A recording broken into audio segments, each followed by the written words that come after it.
Welcome to the Mile High Podcast. I am your host, Dr. Daniel Knowles, one of the Mile High Mavericks out here in Colorado. And I'm looking forward so much so to this interview. It's going to be incredibly fun. I'm glad you're along for the ride. I want to make a few announcements first. If you have not registered yet for Mile High, now is the time. www.milehighchiro.org. It's August 18th to 21st. This year, we're going to be helping out the IFCO, the International Federation of Chiropractors and Organizations, giving back to them. And we would love your support and your attendance, because you being there will help them make the events even better. And we have an incredible lineup of speakers. Also, our podcast is now available on iTunes and Stitcher and Facebook and YouTube and a whole number of things listened to all around the world. If you enjoy the podcast, please give us feedback online and subscribe. I'm grateful to be here today with our guest, who is I consider an incredible colleague and friend. I love his exchange of ideas. Dr. Zail Khalsa out in California, and he runs the Conscious Chiropractic group on Facebook. Welcome to the podcast, Dr. Zail.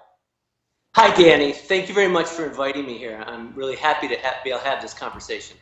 I'm very excited too, and I've got to tell you, the first time I actually got to know you was on that little video that comes out from Oklahaven. Yes, Dr. Bobby Dosher. We took a trip to Prague, and children from all over Europe with cerebral palsy flew in, and we do this on a regular basis, and we care for them with chiropractic care, like say 3 times a day for 3 days in a row, very intensely. Mm-hmm. And we see tremendous miracles. Bobby Dosher of Oklahaven she would be one of, I think, the most purest innate chiropractors on the planet. I don't know every innate chiropractor, so I can't judge that. I mean, I know she's one of the top 10 women in the history of chiropractic. Mm-hmm. My experiences there were very powerful. We had a young girl with an athetoid version of cerebral palsy, which means they never stop moving. So this is an 18-month-old girl, and they're in constant tics. And so they don't ever sleep, basically. And of course, when the child doesn't sleep for 18 months, the parents don't sleep for 18 months. And she was there with her mom, and her mom had that kind of 1,000-yard stare. And you could see that she was completely physically and emotionally exhausted. Mm. I helped and started working on the child, this young girl. And I've never felt a severe upper cervical subluxation in my entire life. When we asked the parents of the children, most of them were Russian from as far away as Siberia, actually. These problems start, and it was surprising that a large number of them that it started after the Hep B vaccination. So apparently in Russia they're using a particularly virulent form. So this young girl had such a serious upper cervical subluxation. I literally blocked her head against my chest with my arm, and I had one hand on her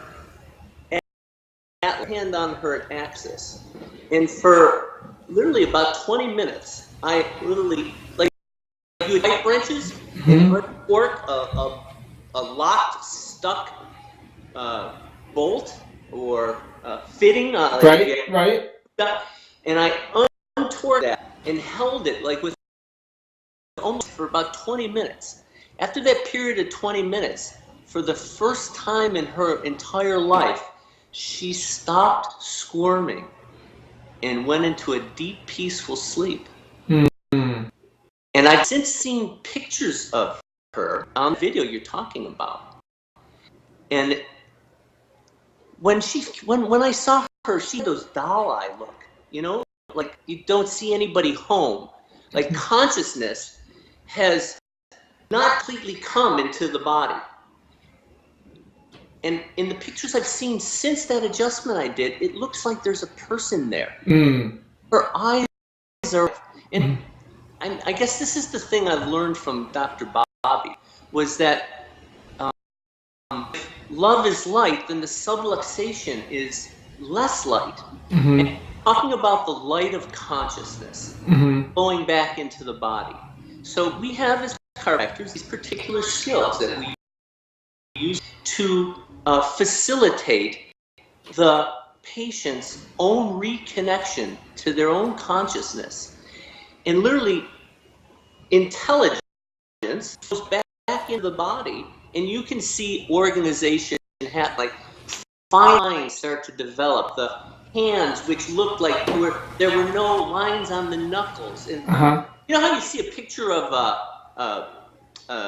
during development, you start with the egg, and it looks just like a ball, a very non-defined ball. And then as development progresses, then you start to see the formation of shape and forms and line and structure. Literally, when you work with these children, that's what you observe. You literally see the fine lines in the face come, the lips which are droopy and saggy and no tone. You see the return of tone. You start to see the physical structure becoming intelligence flowing back into all aspects of the physical structure, and that creates organization. And we see that in the organization of structure and the expression of consciousness. And it's so amazing to see the changes that happen applying forces to the human body for connection. And so that gives us a whole area to just spring from what you just said. So first of all, let's people know you just briefly, a little bit of a background. Tell us a little bit about your chiropractic background, where you went to school, your background in terms of that. Let's let people get to know you, Zail. It's a fascinating story. I was born in Buffalo, New York, and you know Buffalo is famous for 4 Super Bowls and it's famous for Love Canal and Niagara Falls. So I was born in the 50s, and at that time the Buffalo, New York was a cheap source of electrical power, so chemical engineering companies like Westinghouse moved into the area, and at that time there was not an environmental protection agency. You could do anything you wanted with waste from industrial manufacturing. So behind my elementary school was a little creek that flowed behind it, and we called it the Oil Creek because it had always a coat of oil on the top of it. And being a budding molecular biologist and a molecular geneticist, I literally would go down to the creek and I would collect the water, and I would take it home and I would look at the paramecium, the ciliated protozoa, and studied it under a microscope. Well, unbeknownst to me, the oil down the Oil Creek behind my elementary school came from a General Electric Westinghouse factory or just upstream, where they were manufacturing transformers. And one of the byproducts of transformer oil is a substance known as Agent Orange, or PCBs. So I was playing in basically orange. Besides being, and it was interesting because this Oil Creek literally was defoliated on the banks of the creek. Subsequent to that, when I was 12, I was in band playing the clarinet, and a lump started to develop on the side of my neck. And I asked I told my parents about it, took me to my pediatrician. The pediatrician took one look at me. I could remember him going sort of white as a sheet, and they sent me for a biopsy, and I remember him telling my parents, this is Hodgkin's disease. Now, in the late 60s, Hodgkin's disease was not the quote-unquote the good lymphoma they have. Hodgkin's disease was a death sentence. Whether the survival curves, the 5-year survival curve was like this. treatment or not. In other words, 95% of anybody who was diagnosed at that time with Hodgkin's disease, whether got treatment or not, it didn't make any difference. So they decided to go for an all or nothing approach. They were going to expose me to mantle radiation, which is basically, if you can imagine putting a patient under your x-ray tube, turning it on, going away to lunch, and coming back in an hour. Wow. You know, we use short. Right. So it exposed me to a dose that would be similar to the median dose of survivors of Hiroshima or Nagasaki. Like, you didn't die in the original blast zone, but you were like more than a mile away and you just got fried. That was the kind of dose I was exposed to. After about 30 days of doing that, I looked like a Peking duck. So the duck's sitting down, and there's that duck rotating on the rotisserie.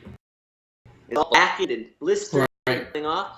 I was literally blackened and blistered, and my skin was peeling off. So it's not like when someone says radiation, oh, I had breast cancer, I had radiation, and you haven't experienced, they don't do what they did to me. Right. So after a month, sent me home to die. They said to my parents, you know, that's it. We can't do anything else.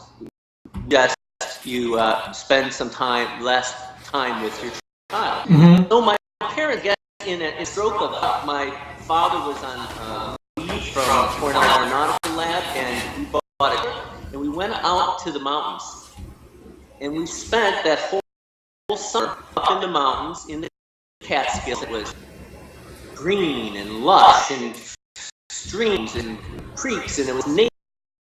And every day my parents said I got a little less gray and a little more life coming back to me. Right. It was the first time I experienced the healing power of nature, and it saved my life.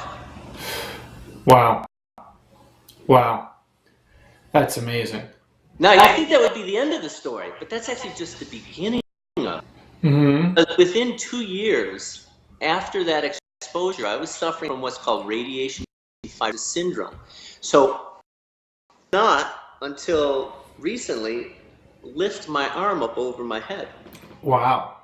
The radiation and the biopsy cut the long thoracic nerve, and I had essentially complete paralysis of my trapezius muscle. Okay. This is what brought me, well, first it brought me to meditation. When I went to college at the University of Rochester, I didn't want any other children to ever have to suffer the way I suffered. So I wanted to go to med school.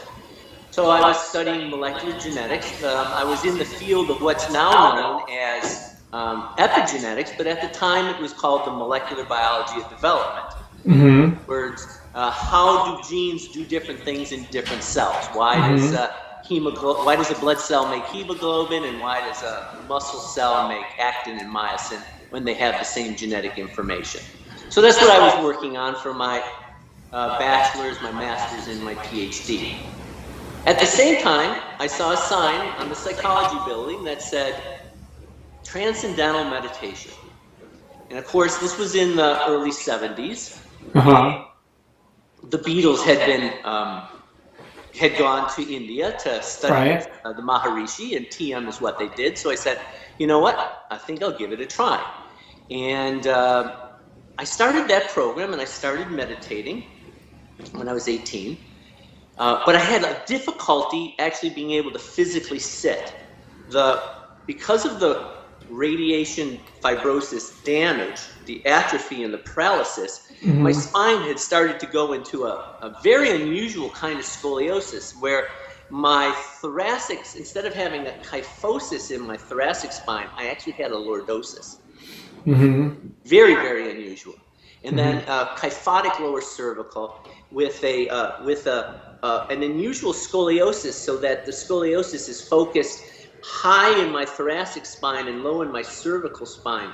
And a very difficult pattern as a chiropractor to deal with, this type of pattern, and very much a pencil kind of spine with no curves. So I had great difficulty sitting and meditating. One of my friends said, "Hey, there's yoga classes." on Tuesdays and Thursdays before dinner. So I started doing Kundalini yoga. The yoga teacher probably saved my life because he sent me to his chiropractor. A man named Malin Blake, who was the third chiropractor licensed in the entire state of New York. Remember, New York did not get licensure for many years. Right, I know. Practiced in secret. They used to have safes where they hid the x-rays under the floorboards so that they couldn't be found. I know, yeah. Dr. Blake was the chairman of the board of chiropractic examiners for most of his life. I started under chiropractic care with him, and he practiced a combination of essentially almost what I do today. He practiced a combination of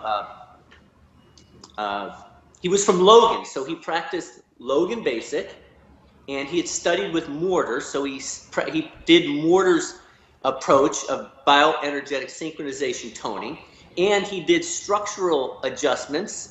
He would always have you come in, stand in front of a plumb line, look at your posture, put you on a high-low table, adjust you, and then he would do a tonal adjustment. So right from the very start, I was receiving structural and tonal work. I started to study yoga, and at the same time I was progressing on my way towards getting my PhD. And one day I was in the lab late at night on a Sunday night working on a DNA gel, and I had a calling. I said, you know, I'm supposed to take this Western knowledge that I'm gaining and the Eastern knowledge that I'm gaining from my study of yoga, and I'm supposed to put them together. And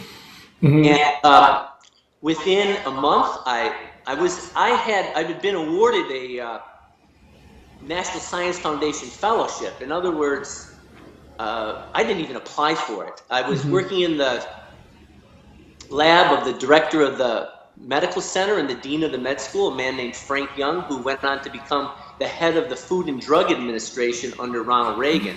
We were cloning protein factor 8. This was at the height of the AIDS epidemic, and of course hemophiliacs were dying from transfusions that were tainted with the HIV virus. So we were the first Bayer Pharmaceuticals hired us to clone the protein factor 8 gene into a bacteria virus, so that we could use that as a factory to create pure protein factor 8 to give to hemophiliacs so that they wouldn't die from AIDS.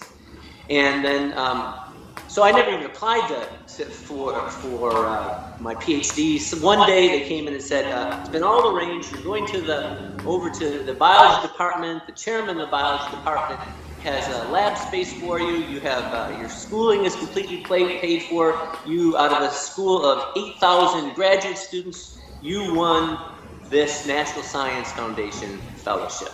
And so I had completed all of my research work, and I was at the point of starting to write my dissertation when I had this spiritual awakening, I guess you could call it, a calling. Like people say I had a calling to go into the ministry. I had a calling to become a chiropractor.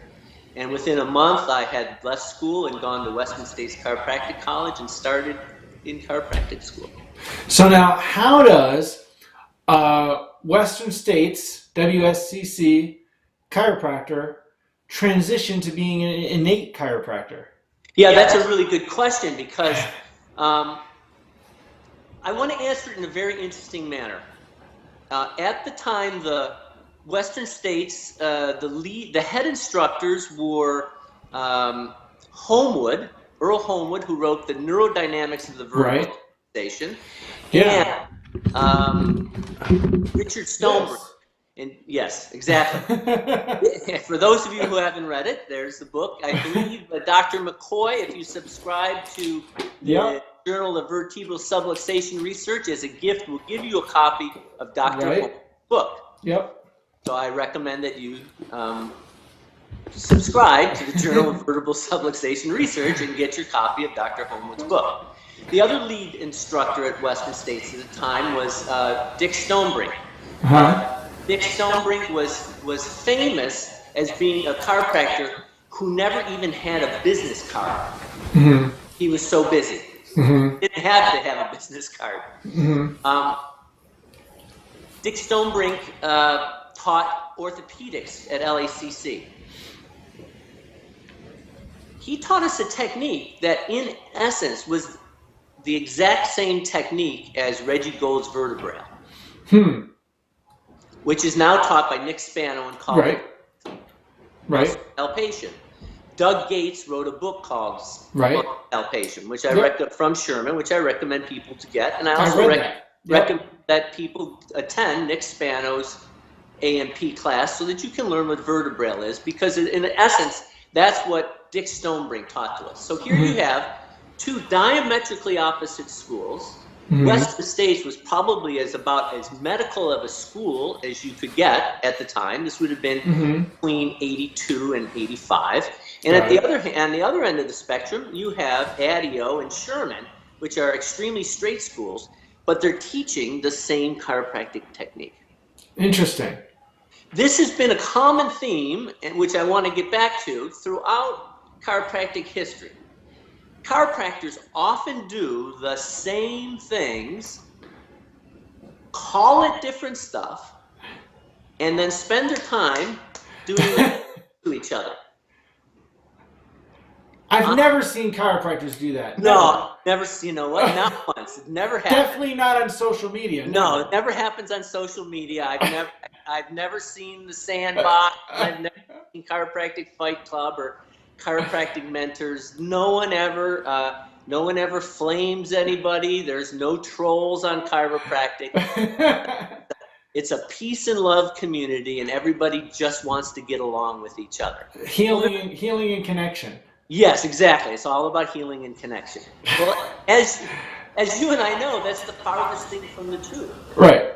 The biggest challenge, as I see it right now in the profession, and I know that you spend time in Europe and know the same thing, is that we have this conflict. Essentially, you could call it's a disconnection between the head, the heart, and the hands.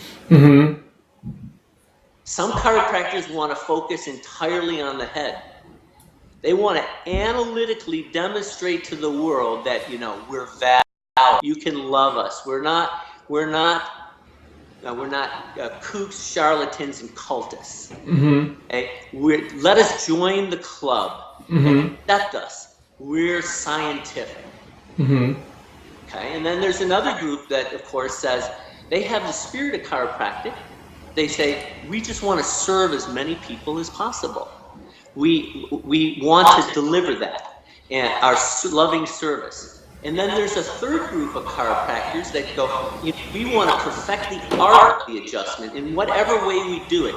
Whether we apply the force with a long, slow, sustained traction, like in chiropractic biophysics, where we give a high velocity, low amplitude adjustment, for example, like at Gonstead, or now I'm not even going to call HEDO, hit every damn one, chiropractic. I would call that manipulation, not chiropractic adjustment. And then at the other end of the spectrum, you have the chiropractors who apply a very light force, or maybe they don't even apply a force at all. They do like Bill Bain did. They do an attunement where they're in the energy field around the patient's physical structure.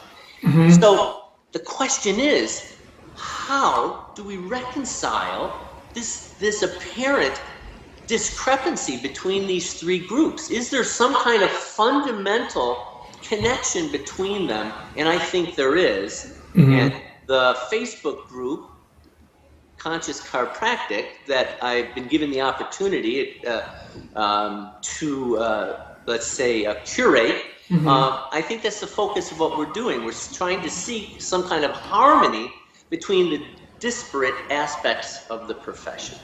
And that's part of transcending the duality and polarity of existence. You call it, your favorite quote, it takes two to tango.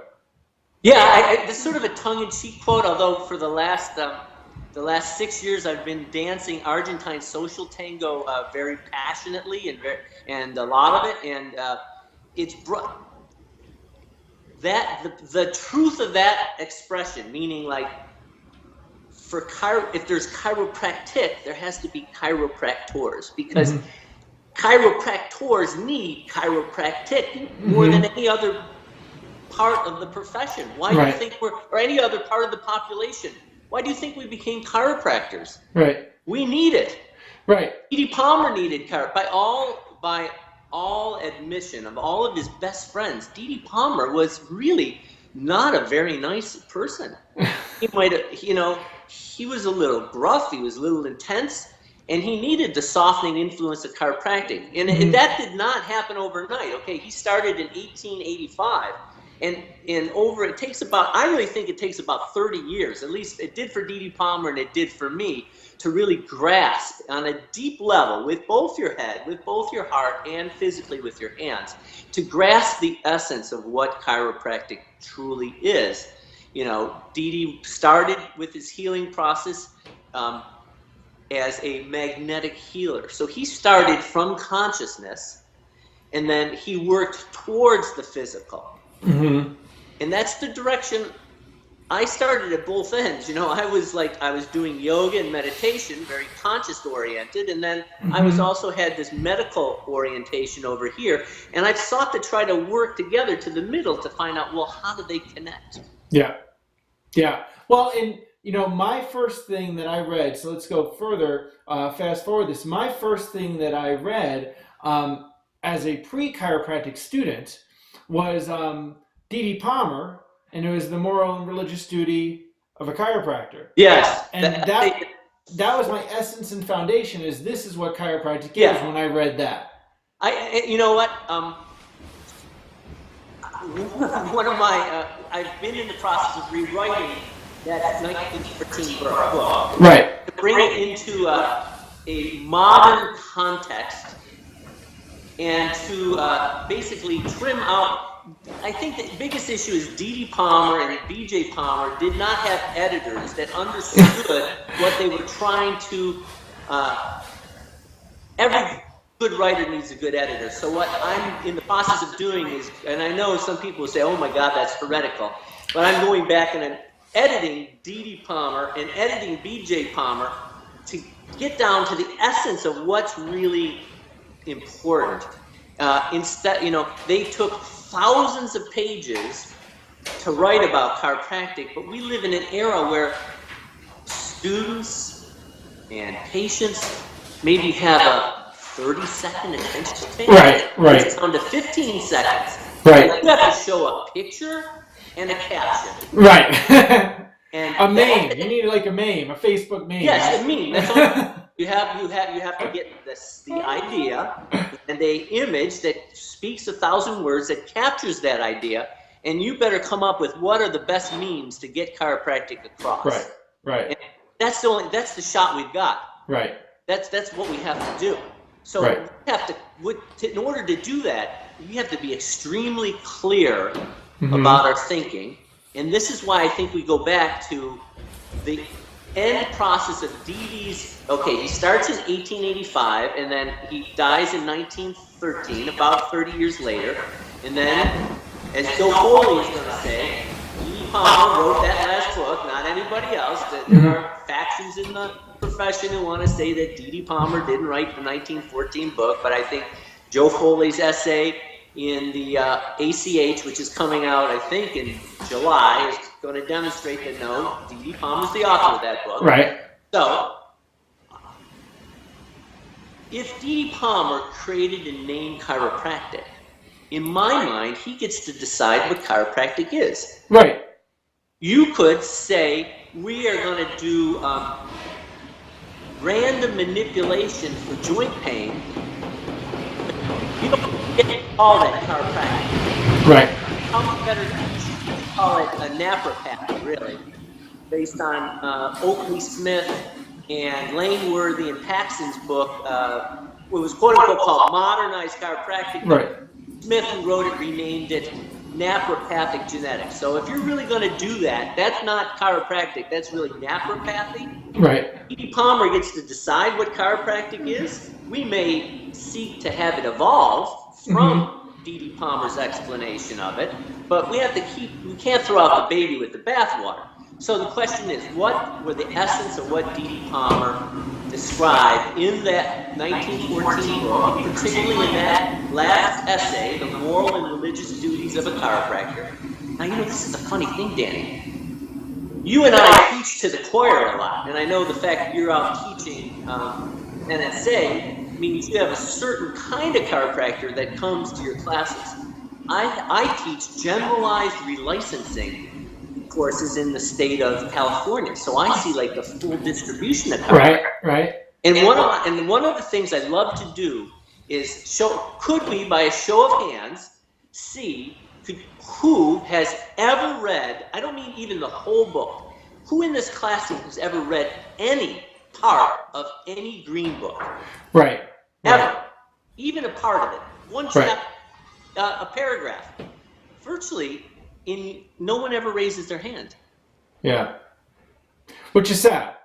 How can you understand what chiropractic is? You certainly can't go to Wikipedia and look at the Wikipedia. It's probably the worst description of I mean, if they really wanted to be anti-chiropractic, I could help them craft a much stronger anti-chiropractic statement for Wikipedia. I mean, what they've written is just bad writing. And it certainly doesn't present a fair and balanced in any kind of way description of chiropractic. Right. So we have to go back to that essay. What did D.D. Palmer say? And I think it comes down to three things. D.D. Palmer thought that there is mind and matter. Mind meaning intelligence, like the major premise of chiropractic, which may surprise some chiropractors to hear that there is a major premise of chiropractic, and the premise is that there is a universal intelligence. Now, many want to misinterpret this as a religious statement, which is why I have used the word consciousness, because in current scientific circles, consciousness is a valid subject for study. So when we say consciousness, I mean universal intelligence and innate intelligence. Now, one of my favorite terms, and also one that chiropractors can struggle with, and very much is a great topic matter in your group, is Dee comment, very well quoted very frequently, of connecting man the physical with man the spiritual. Right, which he didn't actually say directly in those words, but he said it in other ways. So we're just going to assume that that's his intention. And in the essay, The Moral and Religious Duty, he essentially says that, well, let me tell the story this way. On the Conscious Chiropractic group, I invited a lot of different people from a lot of different points of view. And we had a famous chiropractor who invented one of those handheld guns for adjusting, come on, and discussed what is the basis of chiropractic. And of course, he had a very structural approach to chiropractic. Mm-hmm. And he said something, he said something extremely profound. This is why I love to look at what I like to go and listen to what the medicalized chiropractors say. Like here in town, Craig Liebenson, who's basically a rehab of the spine, very medical chiropractor. I learned tons of stuff from him. Okay, so I go to all the different aspects of the profession and look to see what I can learn from them. Right. But this chiropractor said, you don't mean to say that the subluxation, that consciousness is the subluxation. And I said, Eureka! He put it into such simple words. That's exactly what we're saying. Consciousness is the subluxation.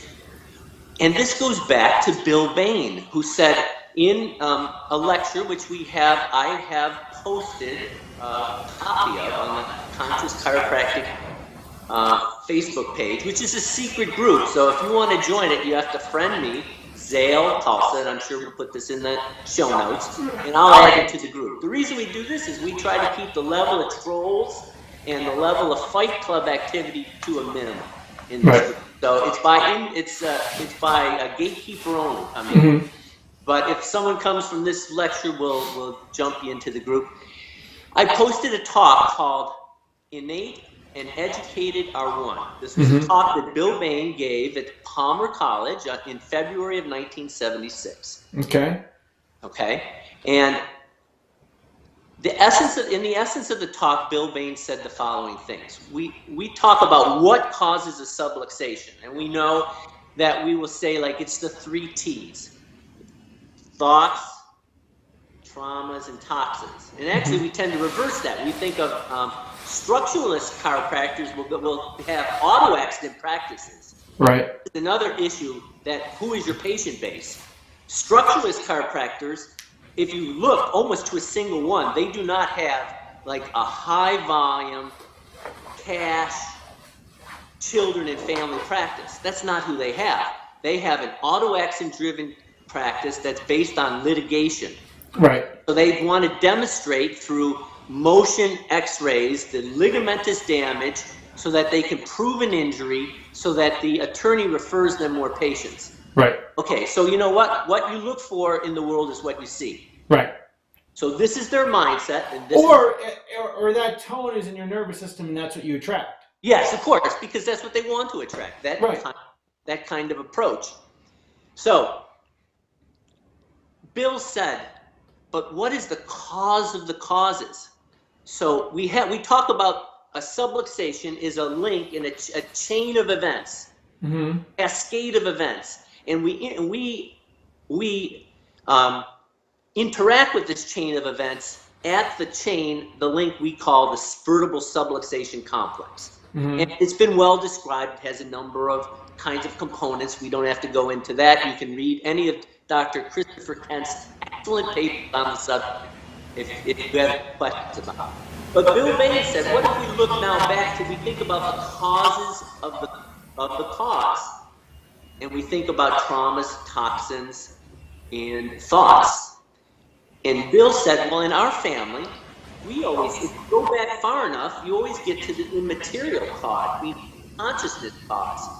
What is the conflict that creates the attraction of the eternal?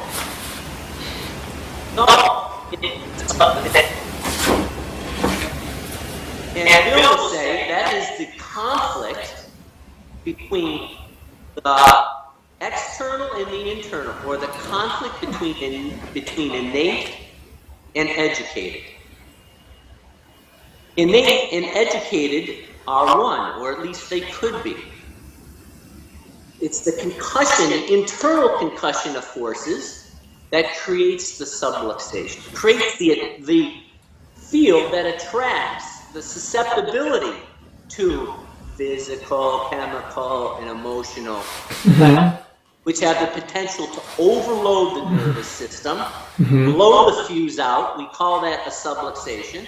And associated with it are neurophysiological changes, structural changes, but the starting link is the step back into consciousness.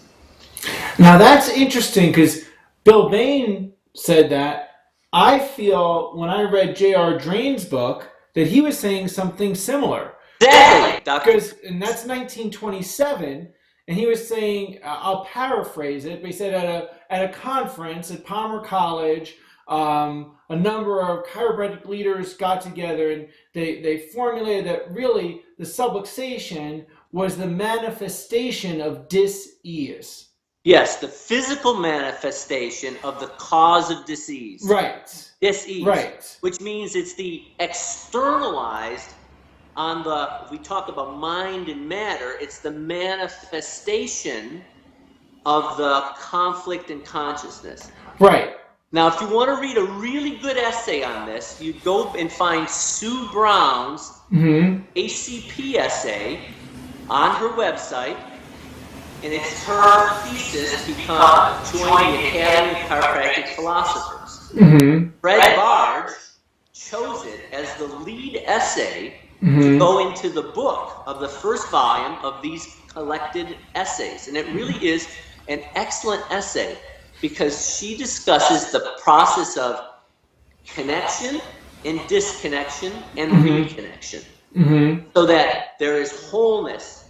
Then we get a separation from wholeness occurs and then a reconnection process. Which brings us back to your stepfather's concepts of reorganizational healing. In fact, that this is a process for the conscious evolution of the human consciousness. Human meaning hue, light, mind, Right. mind, and being. So a human being being the light of consciousness in the here and now. Right. And he talks about it as the field is primary.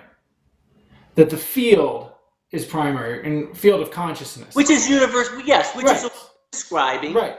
Right. It's the idea of we could call it panpsychism or micro-panpsychism. There's a really good TED Talk by David Chalmers on this. And Chalmers is the originator of what's called the hard problem of consciousness. The easy problem of consciousness is the neural correlates of consciousness argument. So we have like 3 different chiropractic approaches now. We've got on one side the consciousness-based chiropractors. These are anyone who says, I'm a principled chiropractor, I'm an innate chiropractor, I'm a vitalistic chiropractor. What they're saying is the subluxation is in consciousness. There is this concussion of forces. Like if you have 2 magnets, okay, and if you identify your ego, the educated identifies with the external, you repulse innate, the internal, and there's this concussion of forces between innate and educated. However, if we live inside out, then we become internally focused. We listen to innate. It's not, if you notice that book that you showed us earlier, Right. is that with you? I have it right here. Lift that up and show it to us. Yes. Notice that it doesn't say how does educated contact innate. It doesn't say that. Right. Because the answer is it can't. You can't educatedly contact innate. You can only open yourself up and wait to receive innate to reach out to you.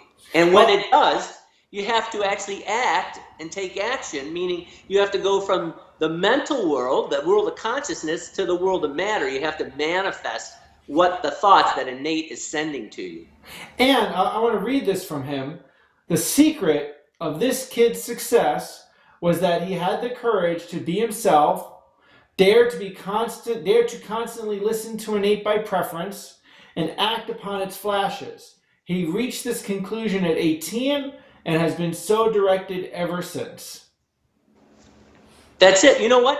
It's essentially cognitive behavioral therapy for those aspects of the profession that want to say, but you're teaching religiosity, okay? Right. I would encourage those people to go and read the Feeling Good Handbook, which is the world's leading cognitive behavioral therapy handbook. And what it basically says is don't get trapped in your thoughts and your emotions. Learn to step back from those and observe them and to disassociate. So, Wallace Wattles, Napoleon Hill, B.J. Palmer are not preaching some kind of religion. They're basically, you could, in one way of looking at it, they're telling us this is cognitive behavioral therapy, or there's now a version of cognitive behavioral therapy called philosophical cognitive behavioral therapy, or Buddhist cognitive behavioral therapy, which is actually very interesting. Is what I've been practicing right now. The audiobook of Pema Chodron is an excellent resource to listen to about to practice the Buddhist principle of Maitri, which means loving kindness, first towards the self, because you cannot connect with at least I couldn't, connect with your own innate until you start to approach yourself with loving kindness, your strengths, your weaknesses, your dark side, to integrate these all back in. Okay, we have this duality in the world, and then we're seeking to have non-duality. There is a universal intelligence. Okay, that's the one. But then we see the division of the mind and the matter. It's not that one is correct and the other one is false. It's all true. It's just a point of view, a perspective. If we have a cylinder and we look at it along the axis of the cylinder, we're going to say, that's a circle. But if we look at the cylinder from a different axis, you're going to say it's a square. And you're going to have 2 chiropractors arguing it's a circle. Goddamn, you're wrong. It's not a square. And the other chiropractor is going to say, no, I'm convinced it's a square. It's a square. We have to seek a perspective, a broader perspective that allows us to see how all these other chiropractors, from the evidence-based all the way to, and the hyper-rational chiropractor, all the way to the chiropractor who's going, you know, I just practice knee, chest, upper cervical specific, the way BJ did it, and I'm principal chiropractor, and we don't do anything different than that. You have to be able to see why there is a common thread between them, and you have to do it by getting beyond yourself. Now, let me ask you this. With that, do you feel that there can be aspects of unifying these disparate factions of the profession? That's why I'm focusing on the concept that there's a tripod. We have matter and mind, consciousness, or this is vitalism, innate chiropractic, the field. All right, this is quantum physics, etc. Mind. This is B.J. Palmer innate. This is Napoleon Hill, Think and Grow Rich. This is Jim Sigafus saying, visualize what you want in your practice. Don't focus on the things you don't want. And the other hand of the chiropractic profession, we have the pure structuralists. Maybe even the hyper people way out over here. But let's take a more moderate approach and pick something like chiropractic biophysics, which I love. I started in 83 or 4. I attended the first upper cervical convention in Lander, Wyoming, where Glenn Harrison practiced, Don's brother, and for the first time, CBP was presented to the profession. So I had an early exposure to that. So we have this structural approach that says the subluxation is this structural change that's affecting the nervous system, but we're going to focus on creating changes. We want to measure the curves. We want to measure the distortions. We, through mathematical modeling, come up with an idea of an ideal spine. Our goal is to apply forces that create a change towards this ideal. That's one point of view, okay? And then at the other end of the spectrum, we have like the vertebral people who say the innate knows where the road may be crooked, but the fences follow the road, and we're just interested for traffic to keep flowing along the road. We don't care if the road is crooked, but if the fences jut out across the road, that's obviously a problem. Even though the road goes down these gentle rolling hillsides, the fences along the side of the road follow that, and if you make a fence across the road, traffic can't get through, so that's where you're going to change the fences. But unless the fences, you know, we're not going to just cut the fences in a straight line across this road. You wouldn't get any traffic down the road. So that's the point of view of those chiropractors who say innate knows what the subluxation is. Now, of course, everybody argues about how you know what innate is telling you. One group of chiropractors will say, you have to do this advanced vertebral technique. That's the only way of knowing. And another group of chiropractors would say, we're going to use thermography because thermography is going to show us the temperature distribution, or surface electromyography is going to show us the pattern of energetic distribution in the muscles. Or another group of chiropractors is going to say, we're going to use leg checks, or we're going to look at your posture, or we're going to do muscle testing, or we're going to do the Ward occipital drop test, or we're going to use leg length testing. Everybody's got their favorite method of doing it, okay? Yeah. And you know what it is? That's so highly individualistic. I personally happen to be more of instead of clairvoyant, I'm more clairokinesthetic. I'd be like Van Rump, innate man. Right. Van the innate man. I literally talk to the feet. Yeah. In my mind. Right. And I feel, this is very networky, or very NSA. I feel in myself what force, when I'm going to apply it, feels good to me, because I'm trying to be in harmony, in synchrony, in resonance with that particular patient. So I'm using my ability to be very sensitive and perceptive to go, well, is it at the atlas or is it at C5 that I should add this force? And I want to feel for the area that, like, you know, my hand wants to go there. Mm-hmm. Very network kind of thing. Like, you're looking for the window where you Right. put energy into the system in the way that there's the least amount of resistance to accepting that energy to create the greatest amount of change. In other words, we're trying to use D.D. Palmer's Fulcrum principle. We want a lever. So we want, like, you know, we want to have this long lever so a little bit of force makes a big change. Right. So we want to find the point of entry into the energetic system the gateway. that's going to create a big change. The gateway. I'm preaching to the choir here, but so. No, but it's true, and there's all these different views. But there's something that connects the two. Absolutely. And this is neurophysiology. Absolutely. Absolutely. This is why people like, you know, Heidi Havlick, Richard Barwell are saying, well, we understand the answer to this. Some nervous systems are a little dull and they need vigorous forces. Like, maybe you have to, like, do a hard Gonstead adjustment, or you have to put or tractional forces. They need a long, that creates a better change in the prefrontal cortex of the brain. And then other patients, listen, when I moved from San Diego to Los Angeles to practice here, I used to be the team chiropractor in San Diego and Del Mar, and then I moved to LA. It was a different group of patients. The baseball players were all, you know, 240, 250 pounds. You know, I was doing vigorous adjustments on those guys. Right. But in my private practice, I have babies and pregnant moms. You know, the force is like, the amount of force you touch a ripe tomato with. Right. Very light and gentle force. Or I use an instrument, like maybe an arthrostim with a vibratory input.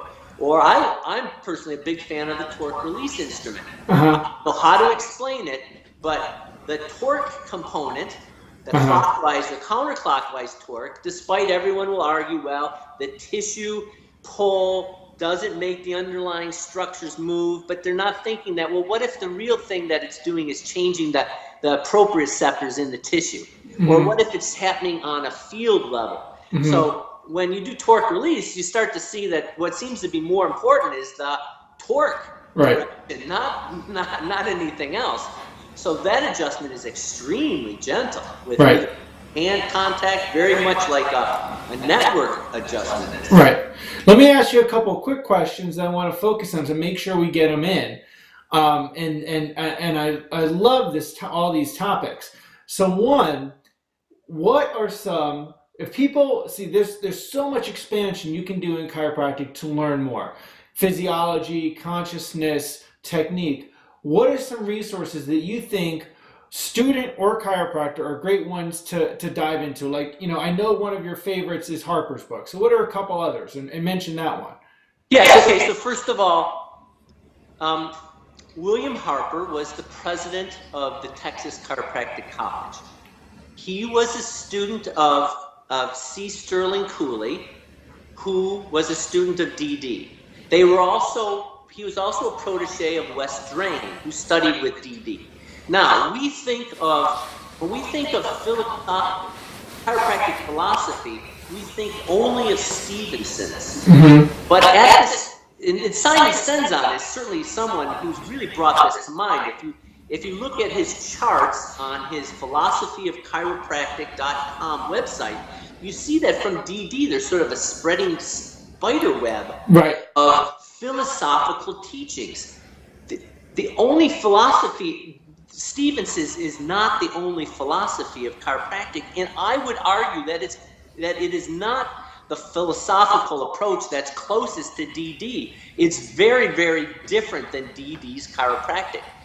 People might be surprised to hear that DD's chiropractic has much more in common with, for example, Harper in his book, Anything Can Cause Anything, or the people at CMCC who went on to write the book,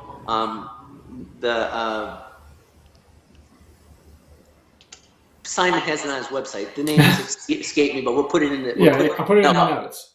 This was this wonderful picture book of the neuropathology book that shows essentially the connective loops between the subluxation and the viscerosomato and somatovisceral Right. and we've addressed that book. Eventually, that book, those teachings from CMCC, of course, became Homewood, which became the book Neuro Dynamics of the Vertebral Subluxation, which eventually became the people at Western States. So the foundation of these kind of medicalized chiropractors really does eventually go back to D.D. Palmer.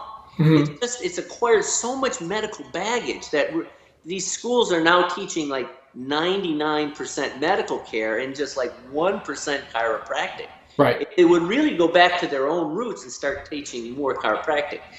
So Harper goes back to Drain, which goes back to D.D. Palmer, and that philosophical understanding of chiropractic that essentially it's captured in the title, anything can cause anything, that it's a very Speranskian concept that a trauma to the nervous system can manifest in a distortion anywhere in the system. Once now we start to get into the kind of thinking of this holistic systemic thinking, which is my relationship to, for example, like Lowell Ward, spinal column stressology, which is very much the thinking of NSA and network. That is the whole system is affected. Right. The subluxation is not a particular like anatomical site.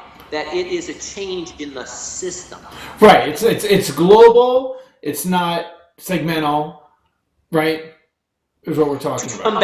Now we come back to Breathe, the neurosurgeon, and this is the connection between tonal methods like torque release, between MC3, between upper cervical specific, between network, and the very structural approaches like, for example, motion palpation or chiropractic biophysics. The interesting thing is that the connecting link is Alf Breed. Right.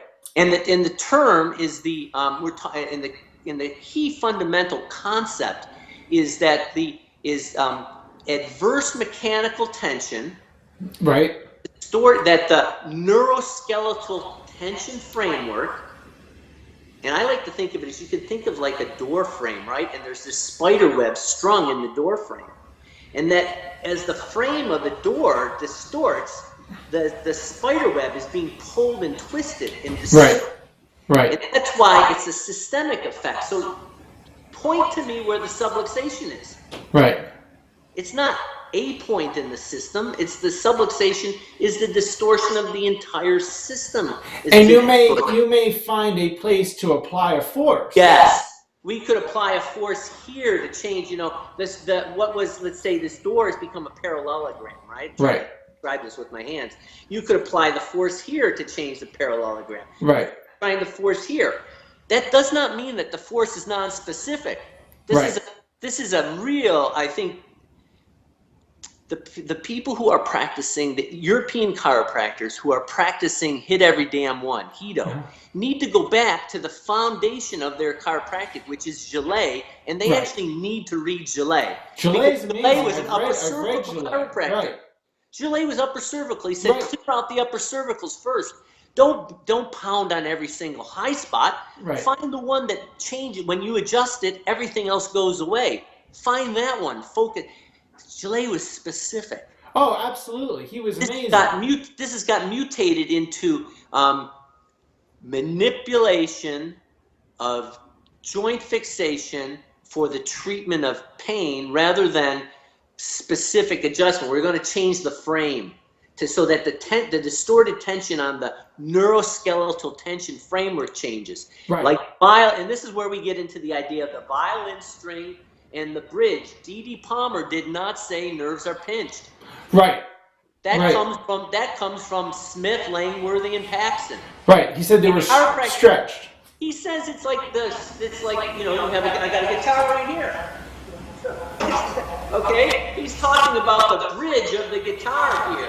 Changes the tension on the string. Okay. So if you raise or lower the bridge of the string, that affects the tone of the nerve. The tone gets lower or higher depending on the height of the bridge. That's impingement, not pinch. Right. Right. It's press it, and I sent you to a picture Right. from Brieg, and I hope you post this, that says even in the cases where there appear to be a pinch, like a space-filling lesion, the pathological consequence on the Right. tissue is still from traction. Right. So we have to think of, we come back to what is going to be this unifying concept. Well, I would go back to D.D. Palmer's 1910 book, in the front piece of it, where it says, founded on tone. And that's what it comes down to, is that people talk about you're a tonal chiropractor, and I use those terms. I learned them: tonal, structural, postural chiropractor. However, that founded on tone really branches into structural. I mean, because that's chiropractic foundation. I think we could see that it applies to every kind of chiropractor. Right. You could look at the chiropractors who want to practice on sort of the medical side of things. In that case, tone represents homeostasis, or more correctly, allostasis, the concept. If you're a chiropractor who's practicing motion palpation, you are feeling for the tone. You're looking for joint fixation, muscular fixation, and ligamentous fixation, which are qualities of the tone of the soft tissue and qualities of the spinal unit, and its ability to have integrity and flex and resonance. You are, when you're motion palpating the spine, which was my first technique, and I think everyone should master, you're feeling, how does the spine resonate? Right. Where are the curves of the spine locked so that you have abnormal patterns of resonance in the spine? It can be practiced as a very practical. Right. Absolutely. Absolutely. And that's what chiropractic is founded on. I want to end with one other question for you, and I'm really grateful, because I know you and I could go for hours, and we probably should sometime having coffee, right? So we should sometime having coffee. But I want to ask you this, because I saw you drinking this before. Tell people your tea recipe. Okay, so Bulletproof Coffee. By the way, who did Bulletproof Coffee had a great interview with Dee Harrison and Dan Yachter on the most recent episode. So this is over 250,000 people listen to each of the Bulletproof podcasts. It's the #1 podcast on the internet on health and fitness. So it's great that finally chiropractic representation. It's huge. So Bulletproof Coffee is famous for taking coffee and putting brain octane, which is short chain fatty acids, chain, in coffee. Well, what I do is I'm not a coffee drinker, so I make yogi tea, which was taught me by my yoga teacher, Yogi Bhajan, cinnamon, cardamom, fresh ginger root, black peppercorns, and clove, and it's boiled. And then to that base, I add a little touch of black tea. And I add the brain octane from Bulletproof, a couple tablespoons, and I add a couple tablespoons of Kerrygold raw organic grass-fed butter. And in the morning, that basically is like a rocket fuel for the brain. So it's my version of Bulletproof Coffee. I call it Bulletproof Yogi Tea. Awesome. I'm gonna have to try that, and maybe we'll get the recipe into the show notes. We'll post the recipe. Yeah, there are secrets, and the basic secret comes down to as much cardamom as your pocketbook can afford. Oh, there you go. I'll have to remember that.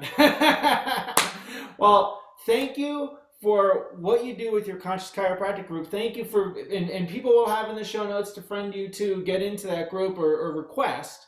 Yes. Thank you for the message that you're sharing in chiropractic, and thank you for taking the time. I know you're quite busy on this podcast with us. It's going to be very exciting for people to hear. And once again, I'm gonna mention that if you have not joined us yet for Mile High, this is the kind of conversations Mile High is developing, so people can expand their consciousness around philosophy and attend Mile High Chiropractic.